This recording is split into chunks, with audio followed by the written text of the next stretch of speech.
Pagdating naman sa kapera, grabe naman itong guys, bonggang-bonggang, bongbong naman ito guys. Yung iba sa inyo talagang sobrang sagana naman kayo guys sa mga blessings, pagpapala at kaperahan, no? So nakikita natin dito na wala kayong masyadong problema, very stable, very secure yung inyong finances, mga kapiksi. So yan, i-mind nyo na yan sa comment section kasi nakikita talaga natin na maganda yung kaperahan energy mo ngayong February 16 to 31.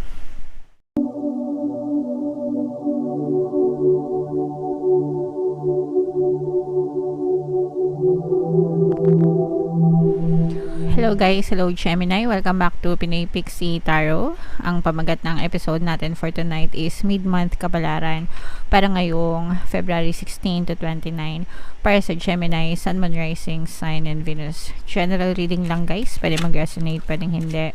Combination ng positive and negative energy.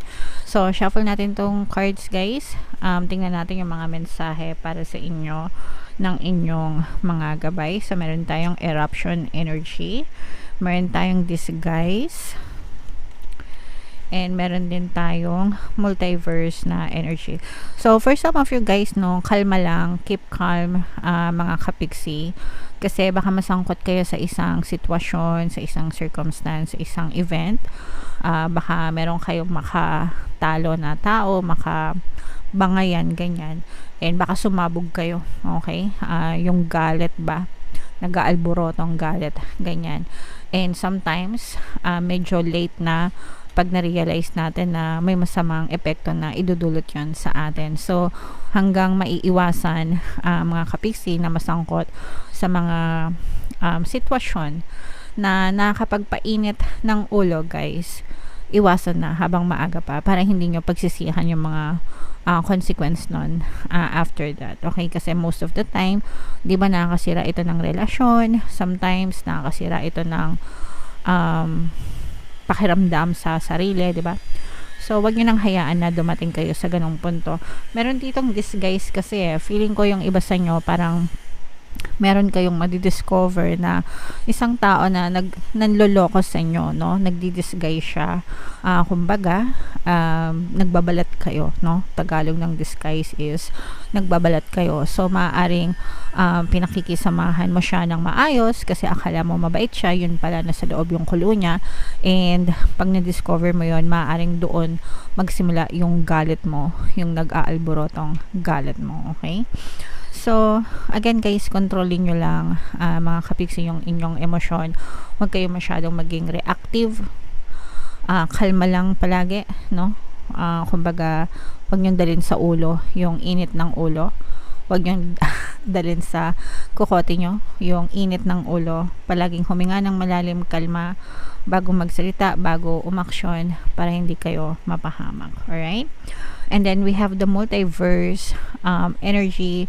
Ibig sabihin nito guys, there are multiple versions of you na nag-exist sa mundo. Kung ano yung pinubuhay mo right now, na experience mo sa buhay mo, it means that you are choosing that version of yourself. So, may version na maganda ka, may version na pangit ka, may version na mabait ka, may version na salbahe ka, may version na mayaman ka, may version na mahirap ka, may version na matalino ka, may version na wala kang masyadong alam. So, whatever versions you are living right now, ibig sabihin you are choosing to be that version of yourself. And pwede kang mag-shift ng iyong reality kapag ka pinili mo kung anong version ng sarili mo yung gusto mong ibuhay. And then you focus on it, you live by it, mga kapiksi. And definitely, in the future, yun yung magiging no experience nyo. Okay? So, example nito, para maintindihan nyo, pag pinanganak ka ng mahirap, wala kang choice, inborn, di ba? Wala kang choice nung pinanganak ka, kundi mabuhay sa hirap. Pero as you grow, 'di ba, habang tumatanda kayo, as you mature, nare-realize mo na pwede palang maging mayaman. That's why yung ibang tao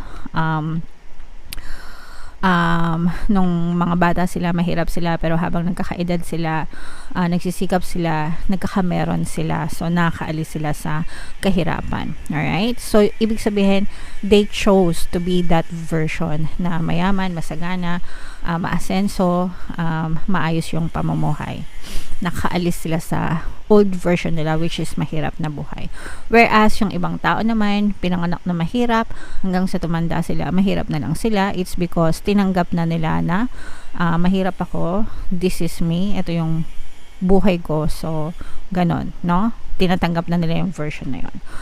So again guys, it's never too late. You choose your life, you choose your reality. Kung ano yung napili mo, you focus your energy dun sa version na yon, and eventually your 3D will follow. Okay? So yeah, comment down below, Gemini, if feeling nyo naka-resonate kayo dyan. So dito naman guys, tingnan naman natin itong mga paparating sa inyo ngayong February 16 to 31. So shuffle natin to guys. Habang sinashuffle ko to, panoorin nyo muna itong itong video natin regarding sa ating paano mag-manifest ng abundance video course. Kapiksi, sawa ka na ba sa mga struggles at hirap sa buhay mo? Masipag ka ba at masikap sa buhay ngunit hindi ka pa rin umaasenso? Ilang beses ka na bang nag-attempt magnegosyo at mag-invest pero palagi ka pa rin nalulugi? Sa pagkakataon na ito ay maaaring may subconscious beliefs ka na nagiging balakid sa iyong pag-unlad at pagyaman. Introducing, paano mag-manifest ng abundance video course. Dito ay matututunan mong ma-overcome ang mga balakid mo para tuluyan ka ng umunlad, umasenso, sumagana, maging matagumpay, successful at maswerte sa iyong kabuhayan, pera, trabaho, negosyo, salapi at kaperahan ng bonggang-bongga. Dali, mag-send na ng email sa pinoypixitaro@gmail.com at simulan na ang iyong pagyaman ngayon. Alright, so sabay-sabay tayo magpayaman mga kapiksi. Mag-avail na kayo ng course guys dahil sobrang ganda talaga niyan. And good news mga kapiksi, dahil ngayong February until February 29 guys, magbibigay ako ng 200 pesos na discount sa lahat na mag-avail ng course. Kaya mag-avail na kayo mga kapiksi. And meron din tayong email coaching guys, manifest your desires using the law of attraction. If meron kayong mga specific na gusto nyong i-manifest, pwedeng love and relationship mga kapiksi, pwedeng money or career, pwede kayong magpabook ng email coaching session with me. Mag-send lang kayo guys ng email sa pinoypixitaro@gmail.com. So Aquarius guys, kayo ay na-represent ng King of Swords sa ating spread. Ito guys, sa love and relationship, ito yung negative and positive, no? Sa relationship guys, medyo negative yung energy nyo kasi for some of you, pwedeng nabiktima kayo ng third party situationship. Okay, so it's either ikaw yung nabiktima ng third party, ibig sabihin jowa mo nagkaroon ng third party, or ikaw yung third party pero hindi mo alam na third party ka. Okay, so may mga ganun kasi, no, yung iba yung iba makapanloko lang, no, akala nila na parang sila talaga yung legal, hindi nila alam, niloloko din sila ng jowa nila, third party pala sila. So may mga ganun, may mga third parties talaga na hindi nila alam na third party sila, and we cannot blame them kasi kung nagsinungaling talaga yung jowa nila. So yung iba sa inyo ganun, parang nabiktima kayo ng ganung sitwasyon, and eto ngayon yung nararamdaman natin na rat-rat yung galit mga kapiksi. Okay, so nakikita natin dito na galit ka sa jowa mo, hindi mo alam kung sinong sisisihin mo. For some of you, I'm feeling na parang biniblame mo din at the same time yung sarili mo for putting yourself in that situation, mga kapiksi. So wag masyadong maging hard sa sarili. Kung alam mo na mali, di ba, itama mo na, mga kapiksi. Alright, and para hindi ka na mas lalo pang mag-suffer. Pero nagkaroon ito ng lamat sa'yo sa pagkatao mo kasi parang dahil dito natatakot ka na magmahal, natatakot ka na maging in a relationship ulit. Parang mas gusto mo pa na maging single na lang, or wag nang mag-in a relationship kasi hindi mo alam kung mauulit yung sakit na naranasan nyo, mga kapiksi. Alright? So, it is safe to love, guys, no? It is safe and secure to love. Basta mag-ingat lang din kayo. And ipagdasal nyo, mga kapiksi. Your true love will always come to you. Dun sa time na ready na kayo, nagpatawad na kayo. And of course, when you love yourself enough, mga kapiksi. Pagdating naman sa kapera, grabe naman itong guys, bongbong naman ito, guys. Yung iba sa inyo talagang sobrang sagana naman kayo, guys, sa mga blessings, pagpapala at kaperahan, no? So, nakikita natin dito na wala kayong masyadong problema, very stable, very secure yung inyong finances, mga kapiksi. So, yan, imayin-mayin nyo na yan sa comment section kasi nakikita talaga natin na maganda yung kaperahan energy mo ngayong February 16 to 31. And 29 lang pala. Meron ditong presence ng earth signs. Magaling kayong mag-budget, mga kapiksi, no? Yung iba sa inyo, kung may mga utang kayo, parang nabayaran nyo na yung mga utang nyo, yung mga nagpapabigat sa inyo, tsaka yung mga yung iba sa inyo, guys, parang feeling ko maraming kayong mga credit card debts, no? Yung mga mahilig gumamit ng credit cards, tapos nagpapatong-patong yung utang nila. So, parang little by little nababayaran nyo siya. And mga karaos-raos din kayo dun sa mga utang nyo, mga kapiksi. And for some of you, parang nagkakaroon kayo ng mas malinaw na direksyon ngayon, no?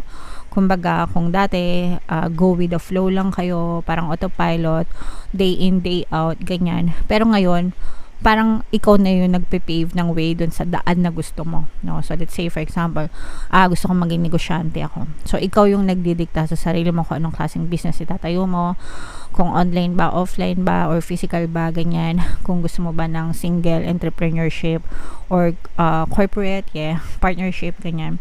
So ikaw na yung nagdidikta, marunong ka nang mag-decide ng tingin mo, kung ano yung tingin mo na makakabuti sa'yo. So, maganda yun, guys, kasi nagkakaroon kayo ng independence.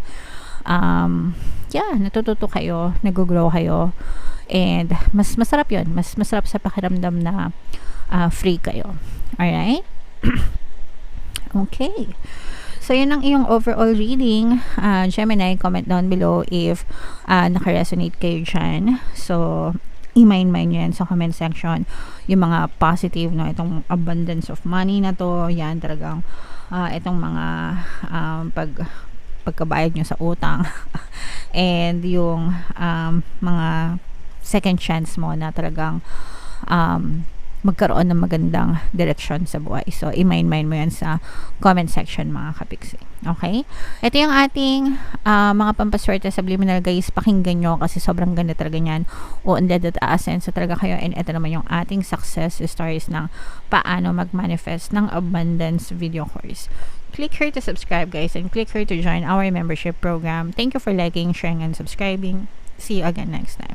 Love you all, guys. Have a nice day. Bye-bye.